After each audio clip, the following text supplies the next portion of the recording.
Hi and welcome to your Platterful tutorial. Let's go ahead and get started with our cheeses. So for the first one, we're going to use our cream cheese and mix it with the dip mix from To Market to Market. If you do not receive a dip mix, we apologize. See below for a link to an easy recipe that includes very simple ingredients that you should have at home. Mix the cream cheese with the dip mix. I used my food processor to do this. It made it kind of whipped by adding a little extra air into the dip. It was really delicious. For the Asiago, let's go ahead and remove that from its wrapping.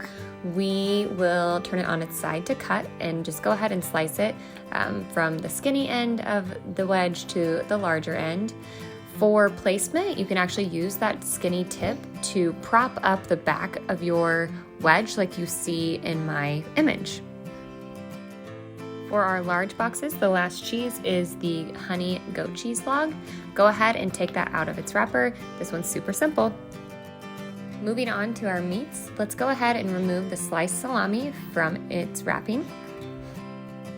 For the sliced salami, there are a couple of different ways that we can do these. So I'll go ahead and start with the two easiest. The one on the outside of the dip mix in the corner, that one I simply place them around, curving around the dip. For the one on the outside of the goat cheese log, I folded those pieces in half and then used my finger to kind of fan them as I was placing them.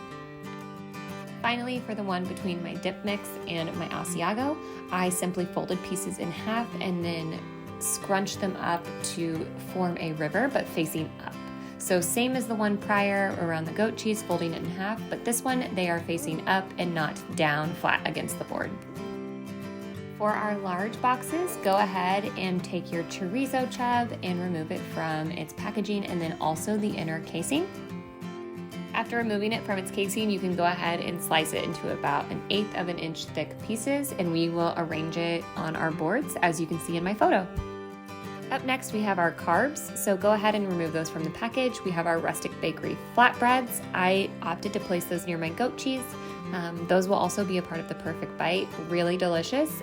We also have our poppy seed crackers, and go ahead and distribute those throughout your board in the various gaps.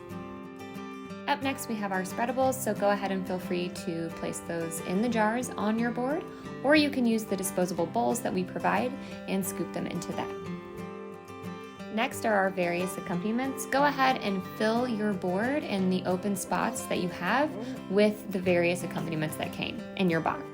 And lastly, to really give your board some extra flavor and color, if you want to add some fresh fruit or fresh herbs, I chose blueberries and rosemary this month. Go ahead and add those now in the open areas on your board or to your dips on top of your goat cheese like I have in my image. And then lastly, enjoy!